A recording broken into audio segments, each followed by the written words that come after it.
My name is Natalie Williams, and I am 28 years old. As I drove toward my childhood home, my palms were sweating against the steering wheel. 5 years of absence, and now I was returning with colonel insignia hidden in my bag. My family had always dismissed my military career as nothing. Little did they know that tomorrow, at my father's company event, everything would change.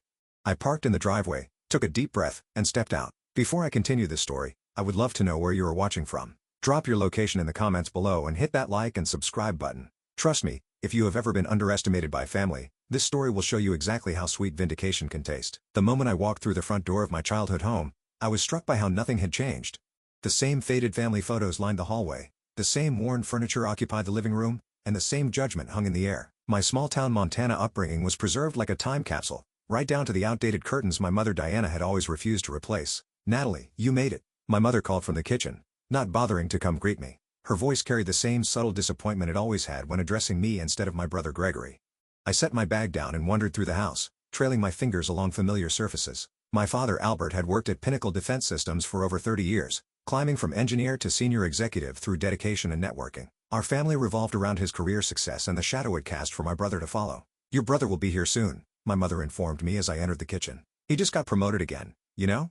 Senior project manager now." The pride in her voice was unmistakable, the kind she never used when discussing my career. "That is great," I replied, the words feeling mechanical after years of practice. "I will have to congratulate him." My mother continued preparing dinner, chattering about Gregory and his wife Megan, their new house, and all the corporate accomplishments that made them the golden children of our family.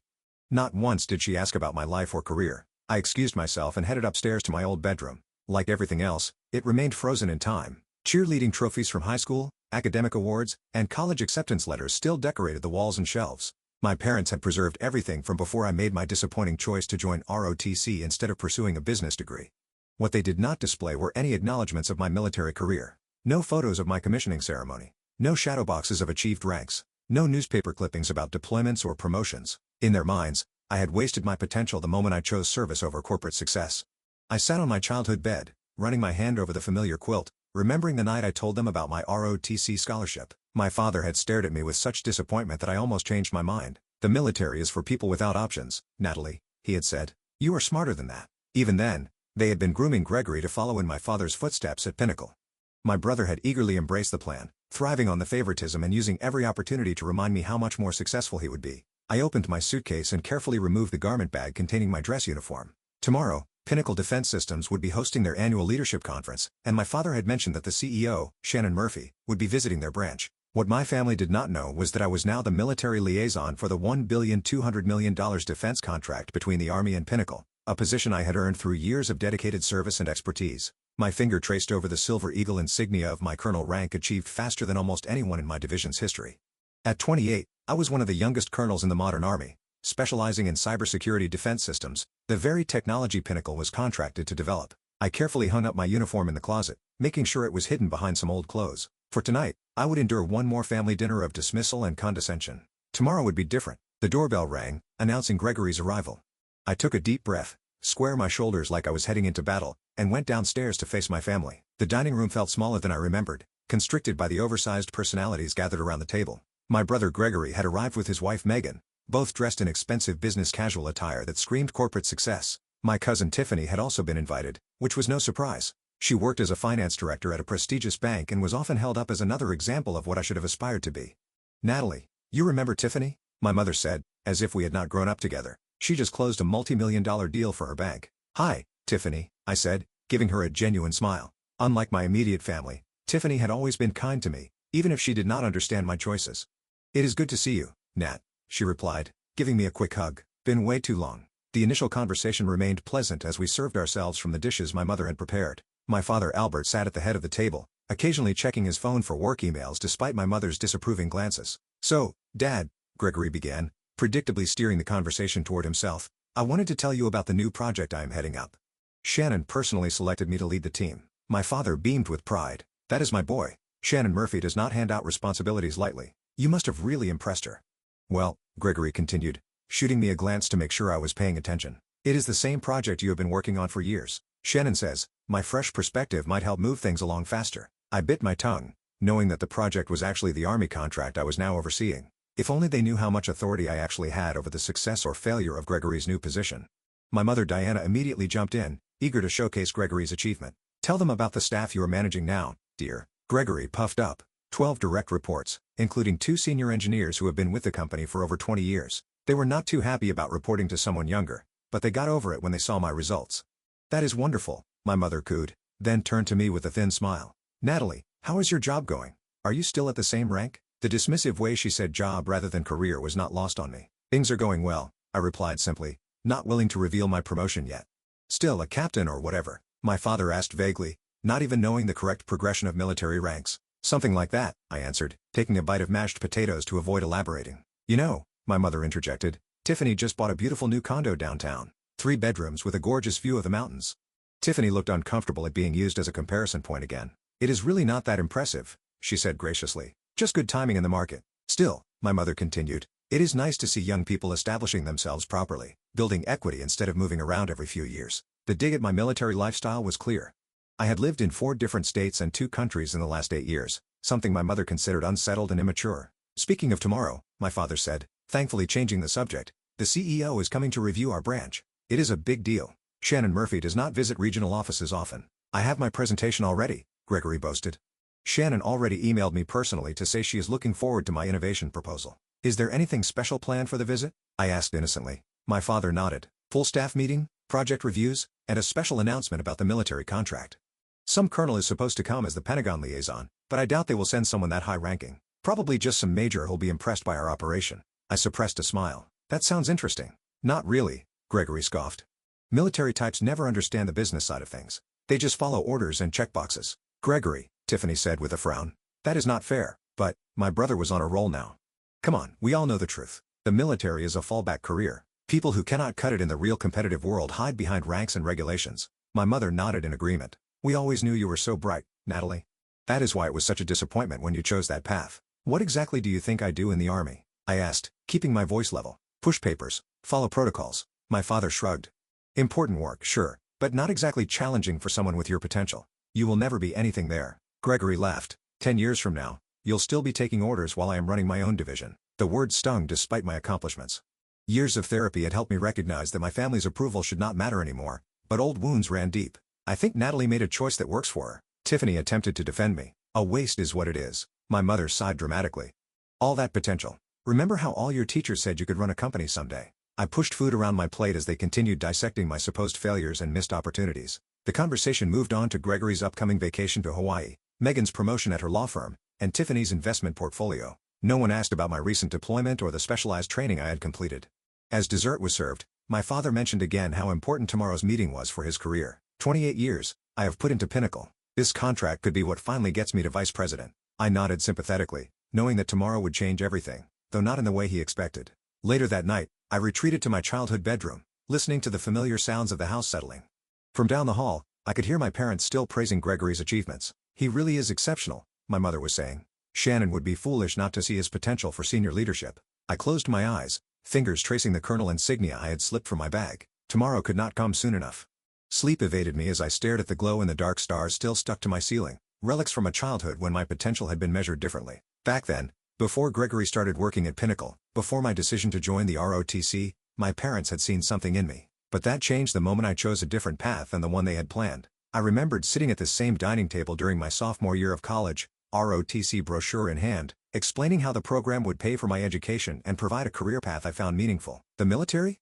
My father had asked, his face contorting as if I had suggested becoming a street performer. That is for people who cannot get real jobs, Natalie. It is a real job, I encountered. And, it is what I want. My mother had exchanged worried glances with my father. But what about law school or business?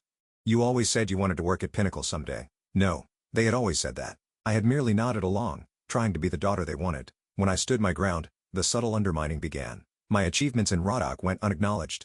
My commissioning as a second lieutenant was attended only by Tiffany, who drove 6 hours to be there when my parents suddenly had unavoidable work commitments. My father had Gregory's promotion to junior analyst at Pinnacle framed, while my military portrait remained in a drawer. Yet despite their dismissal, my career flourished. My aptitude for systems analysis and cybersecurity had been recognized early. By 23, I had been promoted to captain and assigned to a specialized unit developing defensive protocols against emerging cyber threats.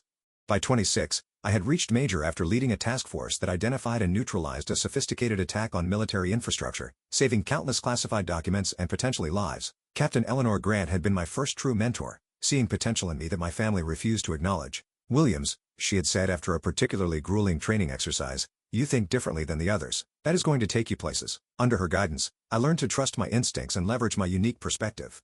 When a routine security audit revealed patterns others missed, Eleanor encouraged me to pursue it further. The investigation ultimately uncovered a coordinated attempt to breach multiple defense systems. The operation I subsequently led earned me an early promotion to lieutenant colonel and put me on the Pentagon's radar. Eleanor, by then a brigadier general, had personally recommended me for the Pinnacle liaison position. "They are developing next-generation security protocols," Shayad explained. "We need someone who understands both the technical and strategic implications. Someone who can speak the language of both military and corporate worlds." When she pinned the Silver Eagle of full colonel to my uniform just 3 weeks ago, the ceremony was attended by generals and Pentagon officials, but not my family. I had not even told them about the promotion. Years of dismissal had taught me to stop seeking their approval. "Colonel Williams," General Eleanor had said afterward, "I hope you realize what an achievement this is. Youngest colonel in the Cyber Command's history." I did realize it, but tomorrow would be the first time my family would understand what I had truly accomplished. The Pinnacle contract was massive. $1,200,000,000 for developing advanced cybersecurity systems for military applications. As liaison, I had final approval on all major decisions, technical specifications, and budget allocations. In the most literal sense, I would be overseeing my father's and brother's work. The irony was almost too perfect. For years, they had belittled my career choice, and now I held significant influence over the project that could determine their professional futures. I got out of bed and removed my uniform from the garment bag. The midnight blue fabric was immaculate, brass buttons gleaming even in the dim light of my childhood bedroom. I ran my fingers over the rows of ribbons and medals, each representing missions, achievements, and sacrifices my family knew nothing about. The Silver Eagle insignia caught the light as I turned the uniform jacket in my hands. I remember my father once saying, "Ranks do not mean anything in the real world, Natalie. Out here, it is about what you can do, not what title they give you."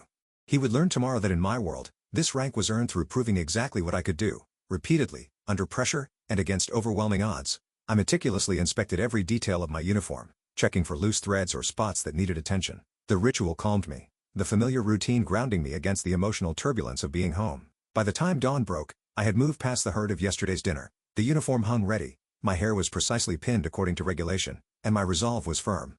Today, Colonel Natalie Williams would report for duty, not the disappointing daughter they thought they knew. I dressed with practiced efficiency, each button and pin placed with precision. The person in the mirror reflected confidence, authority, and purpose. No trace remained of the insecure girl who had once desperately sought her parents' approval. As I pinned the colonel insignia to my collar, I reminded myself that this moment was not about revenge. It was about finally allowing my family to see me as I truly was, for better or worse. If they could not accept my success on my terms, that would be their loss, not mine. I checked my watch, a gift from General Eleanor. It was time. The company event would begin in an hour, and I needed to arrive early to coordinate with the security team. Downstairs, I heard my parents and Gregory preparing to leave separately. They had no idea I would be joining them, much less in what capacity. I waited until I heard their cars pull away before heading downstairs and out to my own vehicle. The drive to Pinnacle Defense Systems took less than 15 minutes. I used the time to center myself, reviewing key points about the contract I would be discussing today. This was not just about showing my family who I had become. It was about ensuring a critical national security project received the oversight it required. As I pulled into the reserved parking spot marked Military Liaison, I straightened my uniform one last time. The weight of responsibility settled comfortably on my shoulders, far more natural than the weight of family expectations ever had. It was time to step into the role I had earned, regardless of who might be watching. The Pinnacle Defense Systems headquarters loomed before me, a gleaming monument to corporate success and military-industrial partnership. The glass and steel structure housed some of the most advanced technology development in the country, including the cybersecurity systems I was now responsible for overseeing. Security at the entrance was tight as expected for a facility with multiple classified projects. I approached the guard station where 2 security officers straightened immediately upon noticing my uniform and rank. "Good morning, Colonel," the first guard said, instantly recognizing the Silver Eagle on my shoulder. "May I see your identification, please?" I presented my military ID and project authorization. "Colonel Natalie Williams, Pentagon Liaison for Project Aegis." The guard's eyes widened slightly as he processed my clearance. "Yes, ma'am." "You are expected in the main conference room. Would you like an escort?" "That will not be necessary. I know the way." In truth, I had studied the building layout extensively before arriving. As I walked through the security checkpoint, I could feel the atmosphere shift. Military officers of my rank rarely visited regional offices, and certainly not ones as young as me. Employees stopped mid-conversation as I passed, some nodding respectfully, others clearly curious about my presence. The elevator carried me to the executive floor where the day's meetings would take place. As the doors opened, I came face to face with my brother Gregory, who was reviewing notes on a tablet. His eyes flicked up casually, then widened in shock as he registered both my presence and my uniform. "Natalie, what are you doing here? And why are you wearing that?" Confusion and the beginning traces of alarm crossed his face as he noticed the colonel insignia. "Good morning, Gregory," I replied professionally. "I am here for the project review." Before he could respond, my father turned the corner, engaged in conversation with two other executives. He stopped mid-sentence when he saw me, his expression shifting from surprise to confusion to concern in rapid succession. "Natalie? What is going on? Why are you in uniform?" He glanced around nervously, clearly worried about what his colleagues might think. "Dad," I acknowledged with a nod. I was just about to head into the conference room to prepare. "The meeting starts in 20 minutes, correct?" The executives with my father were staring at my rank insignia with growing recognition. One of them, Barbara Jenkins from Legal according to her name badge, stepped forward. "Colonel, it is an honor to have you here. We were not aware you would be attending in person today." My father's face paled. "Colonel? Natalie, what is this about?" I maintained my professional demeanor, aware of the growing audience in the hallway. "I believe CEO Murphy will explain everything during the meeting. If you will excuse me." As I walked toward the conference room, I could hear the whispered conversations erupting behind me. Years of military training had taught me to maintain composure under pressure, but I could not deny the small satisfaction I felt at their shock. The conference room was already being prepared by staff, setting up presentation materials and refreshments for the high-level meeting. The young woman arranging water pitchers nearly dropped one when she saw me enter. "Oh, Colonel, we were not told you would be here in person. Do you need anything special set up?" "Everything looks fine, thank you," I replied, taking a seat at the position reserved for the military liaison. Over the next 15 minutes, various executives and team leaders filtered into the room. Many introduced themselves to me with a deference that contrasted sharply with how my family had treated me just the previous evening. Several mentioned being surprised to meet me in person, as they had expected a video conference. My father and brother entered the room together, both looking unsettled. They took seats far from me, occasionally shooting confused glances in my direction. I focused on reviewing my notes, not giving them the satisfaction of an explanation before the meeting officially began. At precisely 9 a.m., the door opened, and CEO Shannon Murphy entered, flanked by her executive team. Shannon was a formidable presence, known for her direct approach and strategic brilliance. She had led Pinnacle to become one of the top defense contractors in the nation. The room fell silent as she scanned the attendees, her gaze stopping when it reached me. A smile of recognition spread across her face as she changed direction, heading straight for my position. "Colonel Williams," she said warmly, extending her hand. "What an unexpected pleasure to have you here in person. I thought we were scheduled for a video conference." I stood and shook her hand firmly. I was in town visiting family and thought this would be a good opportunity to review the project in person. Shannon nodded appreciatively. "Excellent initiative. Your presence will certainly make today's discussions more productive." She turned to address the room, her voice carrying authority. "For those who may not be aware, Colonel Williams is our Pentagon liaison for Project Aegis. She will be overseeing the implementation of the new security protocols and has final approval authority for all technical specifications." I could see my father's jaw literally drop from across the room. Gregory was staring at me as if seeing a stranger. "Good morning, Colonel," Shannon continued with a respectful nod. "I look forward to your insights today." The meeting began with project updates from various team leaders. Each presenter addressed their comments to both Shannon and me, acknowledging my authority over the military aspects of the project. When technical questions arose about integration with existing defense systems, all eyes turned to me for answers. I provided detailed analysis and clear directives, drawing on my years of specialized experience. With each comment I made, I could see my father and brother exchanging incredulous looks, their worldview visibly crumbling. When it came time for Gregory to present his portion, his normally confident voice wavered. "As the team lead for user interface integration, I have developed a streamlined approach to the," faltered as he caught my eye. "Please continue, Mr. Williams," I encouraged professionally, as if he were any other presenter and not my brother who had laughed at my career choice just 12 hours earlier. Gregory stumbled through his presentation, clearly thrown by my presence and position. When he finished, I asked several pointed technical questions that exposed gaps in his planning, not out of malice, but because the project demanded thorough scrutiny. "These are important considerations that need to be addressed before we can approve this phase," I concluded. "Please submit revised specifications by the end of the week." My father watched this exchange with a stunned expression, witnessing his son being held accountable by his daughter, the daughter he had dismissed for years as wasting her potential. As the meeting progressed, it became increasingly clear to everyone in the room that I possessed an expertise and authority that commanded respect. My family was seeing for the first time what my colleagues and superiors in the military had recognized years ago. By the time Shannon closed the meeting 3 hours later, the power dynamics had been irrevocably altered. "Colonel Williams will remain on site through tomorrow to conduct security assessments," she announced. "I expect everyone to provide her with whatever information and access she requires. This project is critical to national security and to Pinnacle's future." As the room cleared, Shannon approached me again. "Colonel, I must say your reputation is well deserved. General Grant speaks highly of you. But seeing you in action today confirms everything I have heard." From the corner of my eye, I could see my father hovering nearby, clearly eager to speak with me, but uncertain how to approach. The moment of revelation had arrived, and there would be no going back. The conference room slowly emptied, leaving only my family and a few senior executives who were engaged in conversation with Shannon Murphy. My father hovered awkwardly at the edge of the group, visibly struggling to process what he had just witnessed. Gregory stood beside him, his earlier confidence replaced by confusion and dawning realization. Shannon gestured me over to join her small circle, unaware of the family drama unfolding. "Colonel Williams, let me introduce you properly to our senior team. Some of them you may already know from project documentation, but it is always better to connect in person." I nodded professionally and joined her. She placed a hand lightly on my shoulder, a gesture of collegial respect that would have been unthinkable between a CEO and a junior team member. "Everyone, this is Colonel Natalie Williams, the Pentagon's primary liaison for Project Aegis. Colonel Williams has been instrumental in developing the security frameworks that will form the backbone of our system." The Senior Vice President of Engineering, a man named Thomas Bailey, extended his hand. "Colonel, your reputation precedes you. Your paper on adaptive countermeasures against quantum computing threats was revolutionary. We have implemented several of your recommendations already." "Thank you, Mr. Bailey. I appreciate the practical application of theoretical work," I replied, acutely aware of my father and brother watching this exchange with disbelief. Shannon continued the introductions until she reached my father. "And, of course, you must know Albert Williams, our Director of Regional Operations.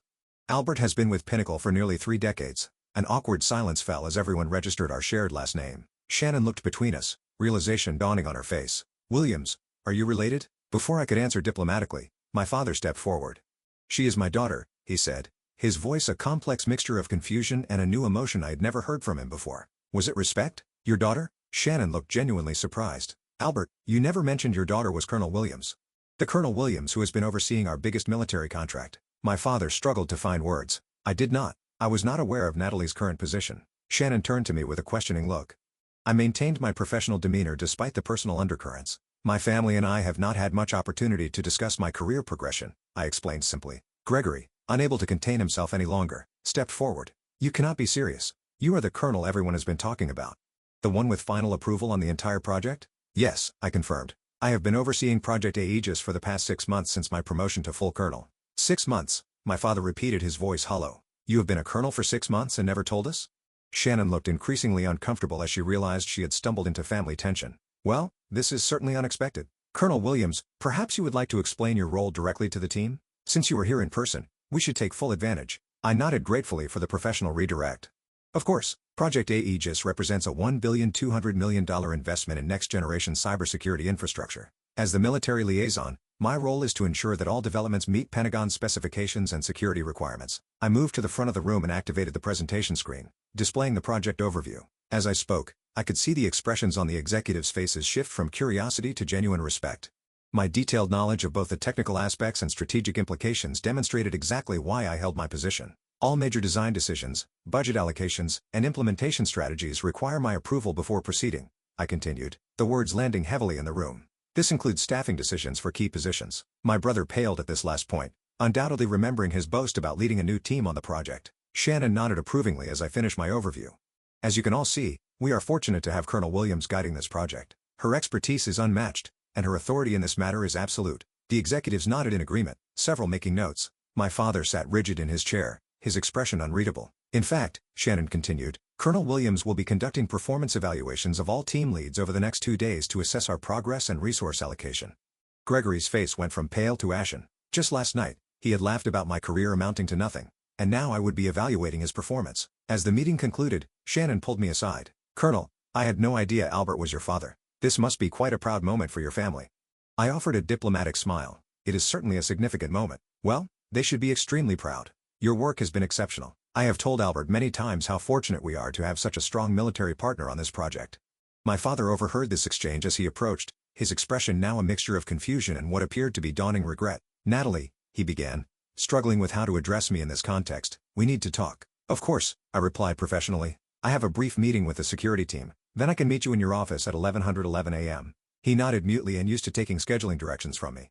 As the executives filed out, I could hear them murmuring about the unexpected revelation. "Did you know Albert's daughter was Colonel Williams? No wonder she rose so quickly with connections like that. Actually, I heard she refused any family connections. Did it all on merit." The last comment from Thomas Bailey carried clearly across the room, causing my father to stop in his tracks. The implication was clear. I had achieved my position not because of my family connections, but despite their lack of support. The truth was finally coming to light, and with it, the opportunity for long overdue understanding. At precisely 11 a.m., I knocked on the door of my father's office. Through the glass partition I could see not just my father but my mother and brother as well. Someone must have called my mother to come to the office after the morning's revelations. "Enter," my father called, his voice lacking its usual authoritative tone. I stepped inside, still in full uniform, and closed the door behind me. My mother Diana sat perched on the edge of a chair, her expression fluctuating between confusion and something that looked almost like fear. Gregory stood by the window, arms crossed defensively across his chest. "Please sit down," my father offered, gesturing to the chair across from his desk. "Thank you, but I prefer to stand," I replied, automatically adopting the Addie's position, hands clasped behind my back. An uncomfortable silence filled the room until my father finally spoke. "Why did he not tell us? All this time we thought." "You thought what, Dad?" I asked calmly. "That I was wasting my potential? That I would never amount to anything in the military? That I was hiding from real competition?" I quoted their various dismissals over the years without raising my voice. "We did not know," my mother interjected. "How could we know if you never told us?" "I sent you invitations to every promotion ceremony," I replied. "I called after each new assignment. I emailed articles when my work was declassified enough to be recognized publicly." "But a colonel," my father said, still struggling with the concept. That is a very high rank." "Yes," I confirmed. "It is equivalent to a corporate vice president, approximately." This comparison landed exactly as I expected, causing both my father and brother to sit up straighter. "And you have authority over our contract?" Gregory asked, his tone accusatory. "Is that why you came home now?" "To ambush us and embarrass me in front of Shannon. I came home because it has been 5 years, and despite everything, you are my family," I replied evenly. "The timing with the contract review was coincidental, though admittedly convenient." "Convenient," my father repeated bitterly. "You show up at my workplace, in uniform, without warning. Do you have any idea how this looks? People will think I used nepotism to get my daughter assigned to our project." I had to laugh at that. "Dad, I have spent my entire career avoiding any connection to your company precisely to prevent that perception. General Grant assigned me to this project because of my expertise in adaptive cybersecurity systems and my record with similar implementations." "General Grant?" my mother asked. "My mentor and commanding officer," I explained. "She has been what you could have been all these years, supportive, challenging when necessary, proud of my accomplishments." The words hit home, and I saw my mother flinch. "So this was all about showing us up?" Gregory demanded. "Making us look foolish for not believing in your military career?" "No," I said firmly. "This was about doing my job. The job I have trained for, sacrificed for, and excelled at. The fact that you never took it seriously is not my responsibility." My father stood up, anger finally breaking through a shock. "You could have warned us. You deliberately let us go on believing you were still some junior officer pushing papers somewhere. Would it have mattered?" I asked quietly. "When have any of you ever shown genuine interest in my career? Last night at dinner, not one of you asked me a single substantial question about my work or life. It was all about Gregory's promotion and Tiffany's condo." The truth of this statement hung in the air between us. "We always wanted what was best for you," my mother said weakly. "No," I corrected her. "You wanted what you thought was best for me. You wanted me to follow the path you understood and valued. When I chose differently, you decided my choice was invalid rather than considering that I might know what was right for my own life." My father sank back into his chair, the anger deflating. "Your brother followed the plan. He is doing well. I am happy for Gregory," I said sincerely, "but that was never going to be my path. I needed something different." Gregory uncrossed his arms, his defensive posture softening slightly. "All these years, we thought you were just stuck going nowhere." "I know what you thought," I replied. "You made it abundantly clear every time we spoke. You will never be anything in the military." "Those were your exact words last night, Greg." He had the decency to look ashamed. "I did not know." "You never asked," I pointed out. "None of you did." My mother stood up suddenly, her expression shifting. "Well, now we know. And, of course, we are very proud. Very proud indeed. I always told your father that the military was a respectable career." The revisionist history was so typical that I almost smiled. "Mom, please do not do that. Do not pretend you have been supportive all along. It diminishes any chance of honest reconciliation." Her mouth opened and closed and used to being directly contradicted. "Natalie," my father said, using my name instead of my rank for the first time since the meeting. "What do you want from us now? An apology? Public recognition?" "What I have always wanted," I replied simply. "Respect for my choices. Acknowledgement that my path, while different from what you planned, has value and meaning. That is all I have ever asked for." The room fell silent again as they absorbed my words. Finally, my father stood and approached me. For a moment, I thought he might try to hug me, but he stopped and extended his hand formally instead. "Colonel Williams," he said, his voice thick with emotion, "I owe you an apology, a significant one. I failed to recognize your achievements and dismissed your career out of ignorance and prejudice. I was wrong." The formality of his approach was so characteristic of him, yet the admission was entirely new. I accepted his handshake. "Thank you, Dad. I still do not understand everything about what you do," he continued, "but I would like to learn if you are willing to teach me." It was more than I had expected, and I felt something tight inside my chest begin to loosen. "I would like that." My mother approached next, less comfortable with direct apologies. "We should have come to your ceremonies," she said instead. "I would have liked to see you recognized." It was as close to an apology as she could manage at the moment, and I accepted it with a nod. Gregory remained by the window, clearly struggling internally. Finally, he spoke. "So you outrank me by a lot." "This is not a competition, Greg," I said. "It always has been, though," he replied with surprising insight. "Mom and Dad set us up that way from the beginning. I just had the advantage of following the path they already approved of. It was the most honest thing my brother had said to me in years. We chose different paths, both have value." He nodded slowly. "For what it is worth, what I saw in that meeting today, I could never do what you do. The technical knowledge alone, not to mention the leadership presence. It was impressive. Not really impressive." Coming from Gregory, this was equivalent to a full prostration and apology. I felt the last of my defensive walls begin to lower. "Thank you." My father cleared his throat. "Shannon wants to have dinner tonight. With all of us, now that she knows we are family. She is quite impressed with you, Natalie." "I know," I said simply, allowing myself a small smile. "Of course you know," my father replied, shaking his head with what looked like newfound respect. "You probably know more about this company's operations than I do at this point." "Only the classified parts," I said, and was rewarded with a genuine laugh from him, perhaps the first we had shared in years. The tension in the room had transformed into something different, something tentative but hopeful. There was damage to repair, years of dismissal and hurt to work through, but for the first time, I felt that my family was seeing me, truly seeing me. "I have another meeting to get to," I said, glancing at my watch, "but I would be happy to join you all for dinner with Shannon tonight." As I turned to leave, my mother called out, "Natalie." She struggled to find the words. "I know, Mom," I said gently, one step at a time. I closed the door behind me, leaving my family to process the new reality. Their daughter, their sister, was not nothing after all. She was Colonel Natalie Williams, and she had earned every inch of the respect she now commanded. 6 months later, I hosted my family for dinner at my Washington, D.C. apartment. The spacious 2-bedroom condo overlooking the Potomac was a far cry from my childhood home in Montana, but it had become my sanctuary over the past few years. The changes in our family dynamic were still evolving, but progress was undeniable. My father Albert arrived first, carrying a framed news article about the successful implementation of Project AEGS and my role in it. He had it professionally mounted and had been proudly displaying it in his office. "I thought you might want a copy for your wall as well," he said, somewhat shyly. The article featured a photo of me in uniform alongside General Eleanor and Shannon Murphy at the project launch. "Thank you, Dad." "That is thoughtful," I replied, genuinely touched by the gesture. 6 months ago, he would have considered such military recognition irrelevant. My mother Diana arrived with a homemade apple pie, my childhood favorite. Her attempts at connecting were still awkward, but sincere. She had stopped making comparisons between me and Gregory or Tiffany, instead asking genuine questions about my work, at least the unclassified parts. "Your apartment is lovely, Natalie," she commented, looking around at the minimalist but elegant decor. "So neat and organized." "Military precision," I joked, and she actually laughed instead of using it as an opportunity to criticize my career choice. Gregory and Megan arrived last, bringing an expensive bottle of wine. The most surprising transformation had been in my brother.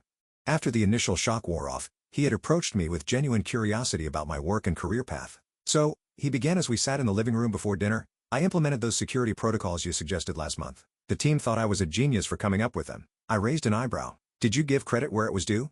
He grinned sheepishly. "Eventually, after enjoying the praise for about 5 minutes. But seriously, the implementation has been smooth. The client is impressed." "Good work," I said sincerely. "Your team executes well." This simple professional acknowledgement meant more to him now than any familial platitude ever had. He had started seeing me as a colleague worthy of respect, not just his little sister. My father, who had been examining the military awards displayed modestly on my bookshelf, turned to me. "I read that article about the cyber attack you helped prevent last year. I did not understand all the technical details, but it sounded significant." "It was," I confirmed. "We caught it early, which was fortunate." "Lives were at stake?" he asked, beginning to grasp the importance of my work. "Potentially, yes. Infrastructure security affects everyone." He nodded thoughtfully. "I always thought military service was about physical combat. I never considered the cyber battlefield." "Most people do not," I acknowledged. "That is partly why we can be effective. Enemies do not always see us coming." The doorbell rang, and I excused myself to answer it. General Eleanor Grant stood in the hallway, her uniform as impeccable as always despite her off-duty status. "Colonel Williams." She greeted me with a warm smile. "General." I returned the greeting. "Thank you for joining us tonight." I had invited Eleanor to dinner partly because she was in town for meetings, but also because I wanted my family to meet the woman who had believed in me when they had not. "Everyone," I announced as we returned to the living room, "this is Brigadier General Eleanor Grant, my commanding officer and mentor. Eleanor, this is my family." My father stood immediately, extending his hand with the respect Eleanor shook his hand firmly. "The potential was always there, Mr. Williams. I simply provided the opportunities for it to flourish." My mother bustled forward. "General, please make yourself comfortable. Dinner is almost ready." As we moved to the dining table, the conversation flowed more naturally than any family gathering I could remember. Eleanor shared stories about military life that helped my parents understand the world I inhabited while carefully avoiding classified details. Natalie designed a simulation program that is now standard training for all cybersecurity personnel, she told them over the main course. Her approach reduced successful breach attempts in training scenarios by 63%. I watched my parents absorb this information, saw them truly hearing about my accomplishments perhaps for the first time. We did not know, my mother said quietly. All these years, we did not know what you were really doing. You never asked, I replied, but, without the bitterness that would have colored those words 6 months ago. But now you know, and that is what matters. After dinner, Gregory helped me clear the dishes while our parents continued talking with Eleanor. You know, he said quietly, I spent years thinking I was ahead of you in the game of life. Getting promotions, climbing the corporate ladder, making connections. But, you were playing an entirely different game at a much higher level. It was never a competition, Greg, I reminded him. I know that now, he acknowledged, and, I am sorry for making it one. These moments of genuine connection would have seemed impossible during that painful family dinner 6 months ago. The healing was not complete, perhaps would never be fully complete, but it was real progress. Later, as we enjoyed coffee and my mother's apple pie, my father raised his glass in a toast. To Colonel Natalie Williams, he said, his voice carrying an unmistakable note of pride, who proved that following your own path can lead to extraordinary places. We may have been slow to see it, but we could not be prouder now. I raised my glass along with the others, feeling a sense of peace I had not experienced in my childhood home for many years. The validation I had once desperately sought for my family no longer defined me, but their recognition was still healing. In the end, it was never about proving them wrong.